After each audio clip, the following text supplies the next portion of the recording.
Hello, my name is Ethan, and welcome back to another episode of Path of Exile Kalandra League 3.19. In this episode, I'm going to be showing how to easily beat your Blight-Ravaged maps with this tower strategy, updated for 3.19.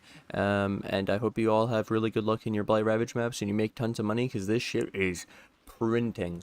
Alright, enjoy the video. First, we're going to start it off showing the Annoints. So I'd say the most important Annoint is this freezing one. Makes your chilling towers freeze enemies for 0.2 seconds while they are affected by the chilling beam. So even a level 1 chilling tower is OP. It freezes. It just doesn't target as many enemies, but this is a silver opalescent. And this is really important. So level 1 to 3 chilling tower OP. 3 is obviously better than 1, and then you upgrade them with empower towers. You need this Annoint.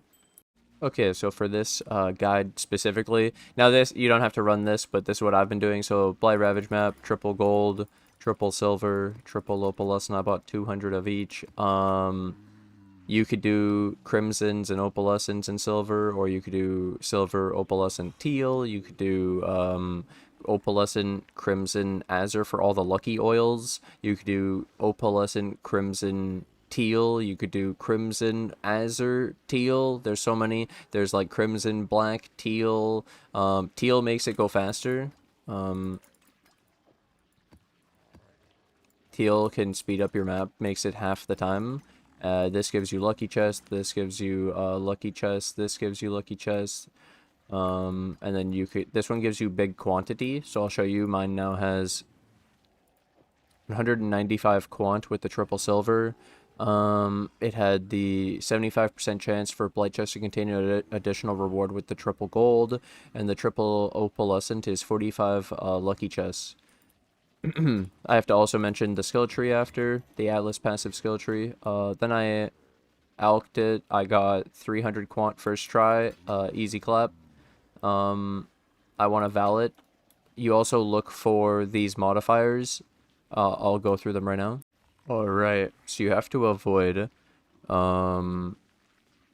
this mod cannot be stunned. So more life, monsters cannot be stunned because you're using a Seismic Tower that stuns. You also can't do this one, which is monsters' action speed cannot be modified to below base value because you're trying to freeze them with the Chill Tower, and the Chill Tower freeze is actually action speed. So yep, and then avoid LE ailments. When you increase this with the epidemiology, I told you that there's only 1 point on the Atlas passive skill tree, so this is the single notable you need for the 25% increase effect of modifiers in your Blight maps. So you can imagine 25% increased effect of the 70% gets you to, they're almost LE ailment immune, and then they can also have their own modifiers. So they can be, and then imagine them just not getting chilled and frozen. So you definitely want to avoid these. And then some bonus mods that are obviously poopy. Cannot regen sucks. You can still do it because of the towers carrying you. And you can just chill, right? Just don't die, and have like a life flask. And just don't use your skills. But then the second thing is we skip Reflect Fizz. Otherwise, you have to run a Reflect Fizz ring, and you have to use Yugul. You can do it, but my current setup, I don't really have a swap for a ring, so I just don't do Reflect Fizz. Easy.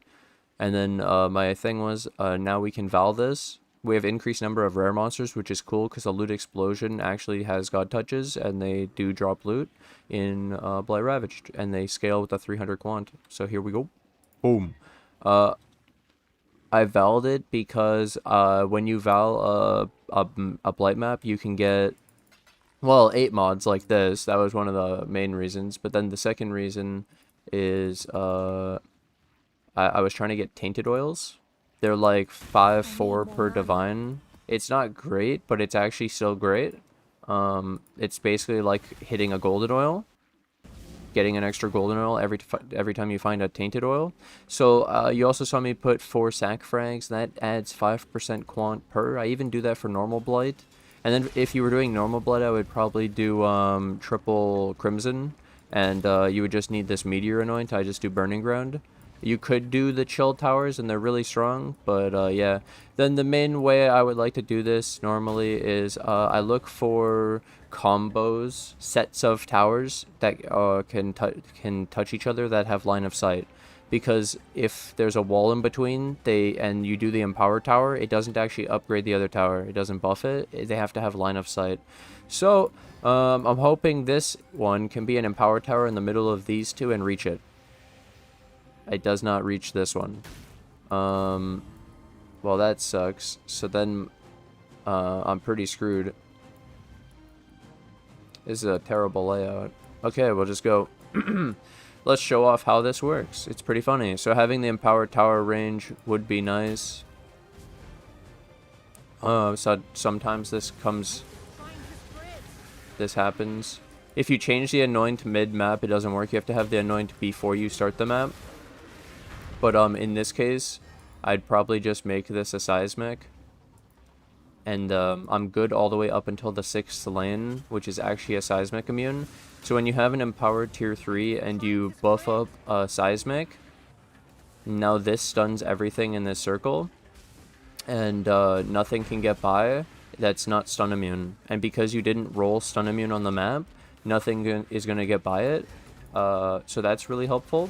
And then I just technically need an upgrade for this one, so it would be a good chill tower. But as I pointed out, just a normal chill tower with this Annoint freezes without even needing the empower tower. But you definitely notice that it's not consistent without having the empower tower. But it is pretty effective. You could see them all getting stunned. We got a tower, so we can now upgrade this one with an empower. You see the range now. So that side should be good. And then this side I'm worried about, because I don't think this reaches. I have that one for a Seismic right there, but what do I do? Okay. I'm losing because my chill tower got overwhelmed. Oh, here we go. Now we can make a chill here, an empower here. Let's see if this reaches it. Nope. So then this will be the Seismic. You can see how this works. Oh, you also have to keep your towers on screen. You can't go too far away because you'll unload the towers. Very important. So if I went 2 screens left and just left this area and unloaded it, the monsters would keep going, but my towers would inactivate. So you have to stay within range of your towers. You have to build close to the pump and close together so you can actually, like, yep. So I don't think this reaches. I want a Meteor Tower now so we can start clearing up the trash. So there's less monsters to have to deal with. Less for my chill tower to get overwhelmed. You can already tell I already have a chill tower here and here, so as long as these don't get overwhelmed, then I automatically win, basically. Yeah. So it is nice, obviously, having damage, but if you get a good layout where you can do the Seismic and then the chill with the freeze, you pretty much can't lose as long as you clear the monsters around the chill tower, because the chill tower can only target 17 enemies, by the way. This isn't upgraded, so I'm just gonna make another meteor. This should be a freeze, and this should be a stun. And we should get a meteor in here.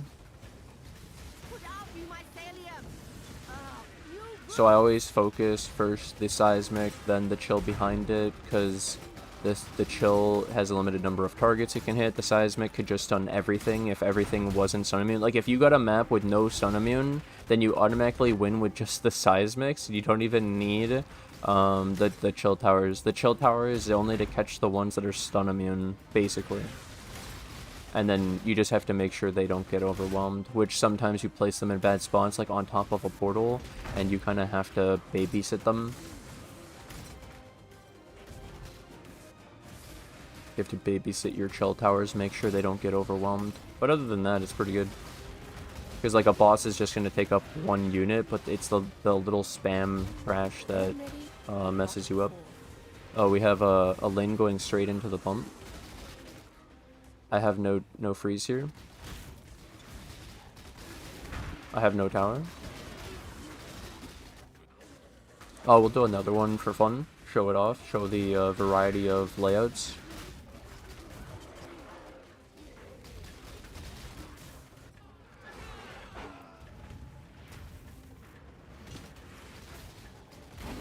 Explode Animate Guardian, very cool. Gravebind with Explode Chest. I have an Enfeeble on his glove right now, not even the vulnerability. It's a 32% Explode Chest, not even the 35. Boom! Look at all that loot. See, like I said, you don't have to do these crazy oils. These crazy oils are only because I want to get more loot. And it's pretty fun. Oh god.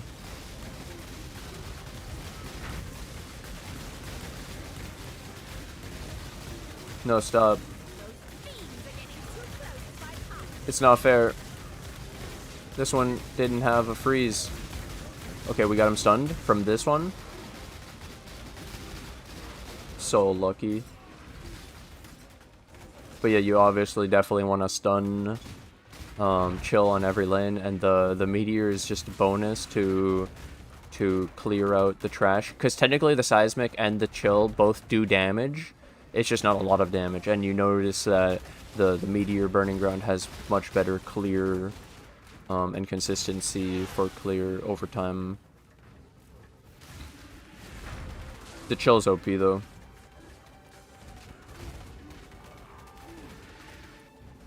And the seismic is OP. What it allows.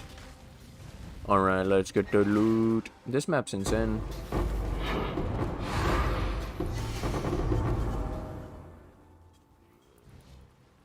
I'll open up weapons and armors first. I call this cherry picking the loot. You take out a lot of the trash first, so then... Dude, it's way cooler. Okay, here we go. Oh, the Patience, stack deck. So the Patience, because we're on this map. Armory, silver oil. Golden oil.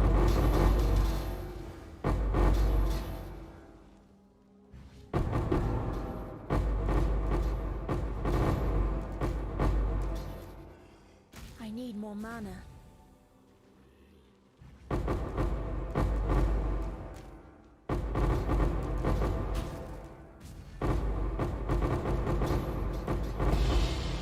Fate worse than this, silver oil. So many stack decks. When I'm ready, and not before.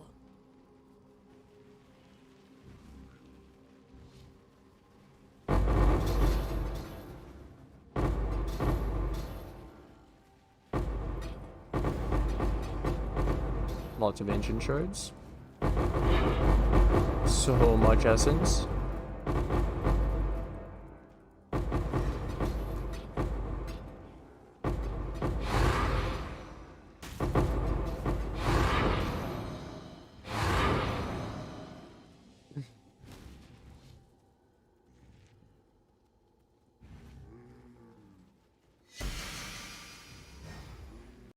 I had got 120 sec decks, the patient, gold oil, silver oil, and all that other stuff. Yeah, it was really good map. One of the best I've ever done. You'd think I'm gonna get 120 sec decks and not open them in the video. Let's do it. The void.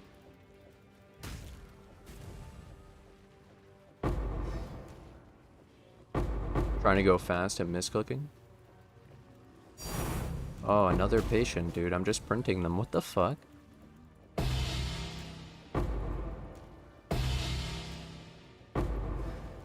Easy patience, dude. I'm rich?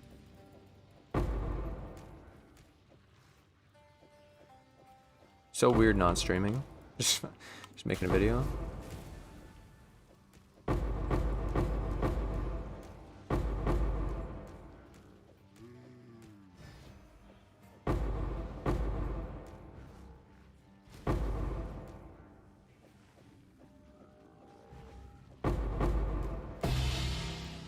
Artist.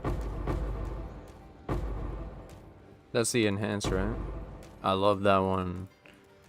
People are probably like, why artist? Come on, dude. You just gotta enhance it a little. Whenever you were looking for those enlightened 4s and power 4s, we'd get an enhance and we'd be like, enhance 4, what the fuck is that, lol.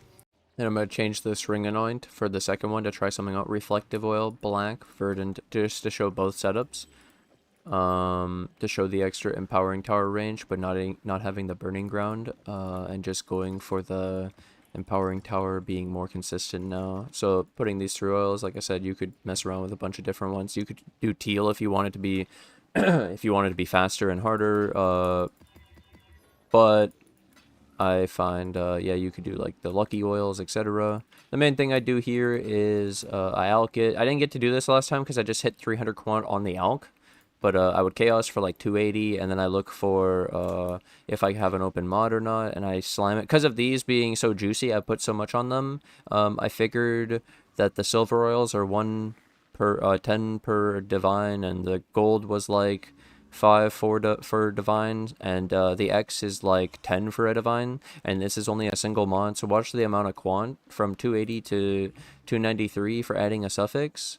And it cost me 1x, and it was guaranteed. And then if it wasn't a prefix, I can't hit like reflect fizz, so that's really cool too. And then we got the 293 quant, then we can Vaal it. And you would say, why was it worth it to slam it? And it's like, well, I have all this other investment and it's only 1x, it's not that bad. And then, like I said, it's similar to like adding the extra fragments for 20 quant. We're just getting that extra little bit. Maybe it hits a break point that gets us a lot more out of the map.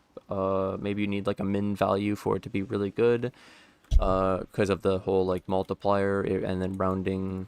It won't round up or down. Well, it would round down in a bad way. Anyways, extra 20 quant, 293, and we have no bad mod. And then I Vaaled it so we could hit tainted oil. And then make sure you have epidemiology. And don't use stream of consciousness, because it'll cancel out the sac frags for that extra quantity. And then we got it up to 389. Really cool. You could actually switch one of your flasks if you're using the Mage Blood, or even Instilling Orbs, to this rarity mod. You could even use the Gold Flask 2 for the extra rarity, and it would affect the loot explosion. Okay, so this one's pretty nice. I think I'm just going to do the simple thing of Seismic in the front. We got tons. And the Empowered Tower range is huge. And we have 2 things leading here now. So this is going to be chill as fuck. Easy. This could just be a meteor. I don't even have to do meteors now because I don't even have the burning ground. We could do arcs and minion towers and all this stuff. I think that'll be even better. Just having this empowering tower range is really nice. So there's verdant black oil. I'll upgrade this side after. This side's already done. Easy. That's all you do. That's it. That's the tower strat. That's Blight-Ravaged. That's it, dude. Seriously. Is there even any stun to me? Okay, there's 2. 3. Okay, all the way till here, the Seismic will carry everything. It's pretty good. But the only issue I see is when I go over here, look how it unloaded the thing on my minimap, but it is still in, it's still loaded, okay? Like if I load it back, look, they're dead, and you can unload it visually just a little bit, and it's still on screen. The map doesn't load the 2 screens with, but I need to be about here so I can upgrade this tower, and get the chill, and see how now it was out of range, and the freeze got overwhelmed. God damn it, man. The range of the towers, I mean, like me being close to the towers to keep them loaded, that's a huge, huge thing. Don't let your towers unload and let the monsters get by, because you won't have the luxury probably to just explode all of them if they get by. And so it's way worse. You have to actually like get them all caught in the trap, and then you're better off. We're probably gonna do the double chill in the back here because we get the opportunity. I'm thinking about a chill back here too, a last ditch effort, because it can still freeze, like I said. It just isn't as consistent as when it's empowered. All of this looks really good though. I could put an arc right here since close. They're coming along on this path. Oh shit, I let them through. But my chill towers are sick. Okay, so upgrade this on. I want to upgrade that arc. I need points. We'll explode all of that. Boom! Explode really helps here because they have 250% more life, and it scales the explode damage. So it's like they don't have extra life for the explode. Well, they have extra life, so it does extra damage. Yeah. We could upgrade and empower here. I could do double. I'll have triple freeze on both of them. Oh my god. This can catch like 50 monsters. How does it ever get through? When I'm ready and not before. GG, dude. We could do a minion tower here. We really have the luxury to do anything we want. We could do one of these flamethrowers.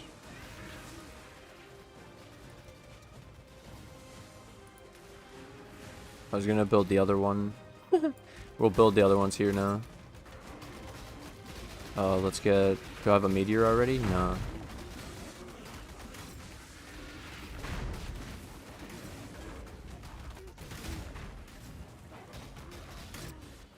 Let's get a lightning storm. That's what I was trying to get.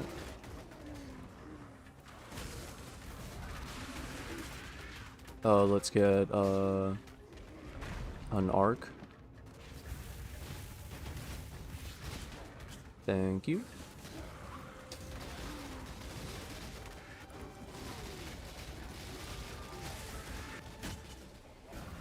This is pretty funny, not gonna lie.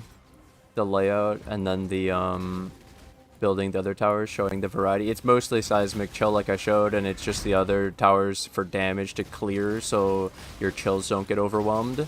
And actually the extra empowered tower range is really nice, and I'm probably just gonna be using it. The only thing I see being an issue is maybe my normal Blight AFK. I want the Burning Ground, but hey, we'll try this out. We could try this out. Obviously, just building 2 meteors without any anoints for them would be a lot worse. Because you could technically have the extra meteor, an additional meteor dropping, and you could get the extra Burning Ground. And then when you're AFKing normal Blight with meteors, they're really good then. This shit looking so good though. There was only 2. It could have came from here too, but it didn't want to. Oh, we're gonna get the loot together. As usual, we'll see the loot explosion too, see if we found anything. He's getting a 30 shock from the shock tower. That's pretty good.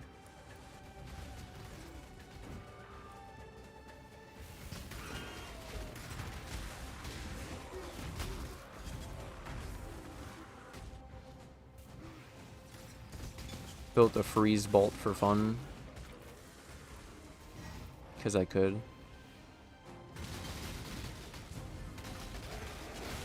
Alright. Nice loot. And my filters in my Discord and my filters on my stream, you just type the filter command. Filter command. Okay.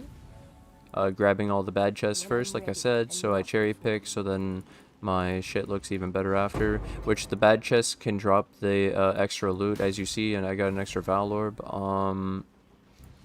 I've still gotten like decent stuff off of them, but obviously you're gonna expect a lot more off of like currency or the scarabs or whatever. Let's check these together. We got yup. I usually look for curse effects, mana reservation of auras, and very popular skills with a good enchant. Usually the more popular the skill, the better enchant, just because of sheer popularity of them. People needing the basic crap. Divine orb and an exalted orb. I'm rich. Woo! We're rich, dude. Okay, nice start. Let's grab it. It'll trigger people if I don't grab it. Yo, grab the fucking X, man. Yo, give me a prime chaotic resonator. A lot of fossils. Goddamn. You guys need fossils? Black oil. Double silver. Sustaining my silver oils. You thought, how's this guy gonna get his money back with those triple gold, triple silver, triple opalescent? That's insane, bro. And then you see the double silver and you're like, wait, he's getting pure silvers back. Oh, there's the 3 silvers back. It's over. The silvers are pretty expensive. They're pretty fucking expensive, dude. Like 20C per. I just got 3 of them. Ooh, all those breach rings. We can get some grasping mail. 60 breach rings in a vendor and gives you a grasping mail of the same item level.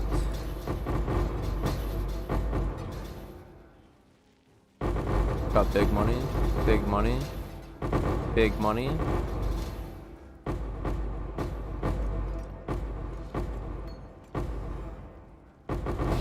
Gilded reliquary. More breach rings. Breach scarabs too. Harpy scarabs, maybe. Where's the harpy scarabs? Wait.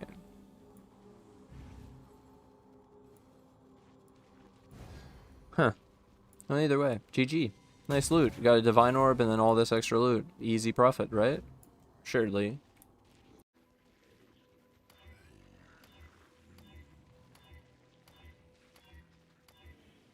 So that map was pretty good, but immediate follow-up is that I know that I don't want to recommend everyone just run triple gold, triple silver, triple opalescent, especially when you're just trying to do this challenge mostly. I bet most people just want to do this blight challenge where you do a rare corrupted blight-ravaged map with at least 5 mods. So it's really cool that I showed the rare adding mods with exalted orbs and then corrupting it. Then the second thing is also this one. But anyway, the other thing is that the oils. If you don't run these, technically the next... Okay, so it literally goes like this. My favorite is the, the triple of each of these, yeah?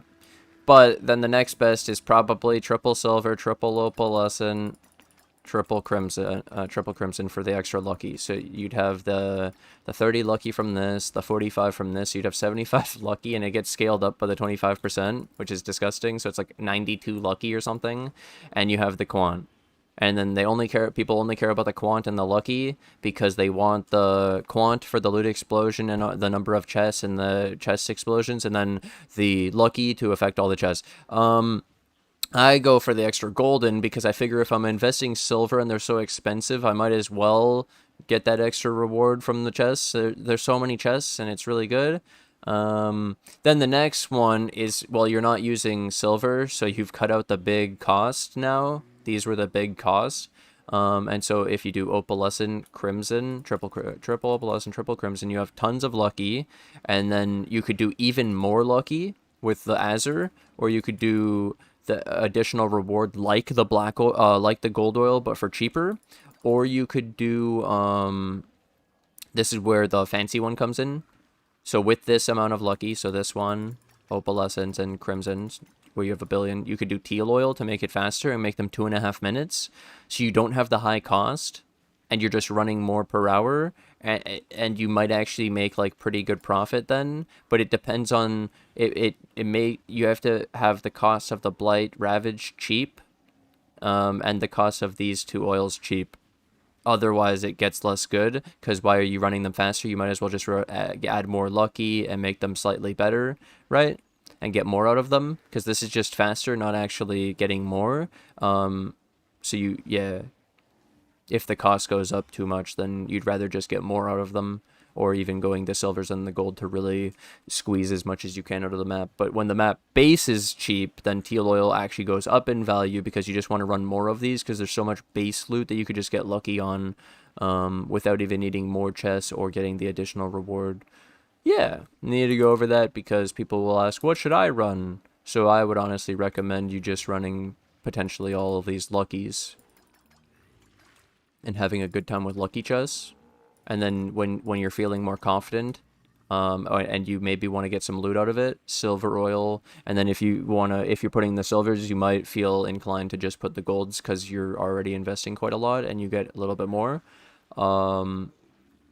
But yeah, overall, lucky is really important, and maybe you could do black oil to simulate like gold. And then this is extra. Okay, so if you want to make your blight really easy and not care about the loot, you could slow the monsters down by 30%.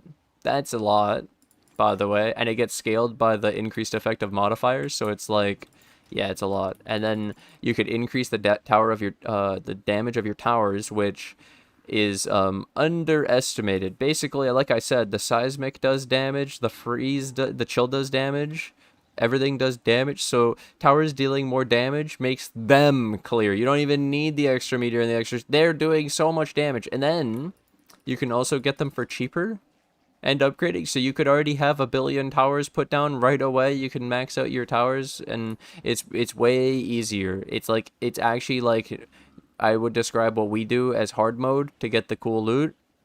And then this is easy mode. Yeah. Or you could call it normal mode, as this is like what you can do, and then what we do is hard mode, because this is the stuff you start with in Blight to make it easier. It's actually crazy impactful. It's obvious when you see 60% more. It's like, holy shit, damn, and you get twice as many towers, and you also have them slow. So yeah, these oils could carry you if you just want the challenge completion. But if you want the loot, I would use the other ones.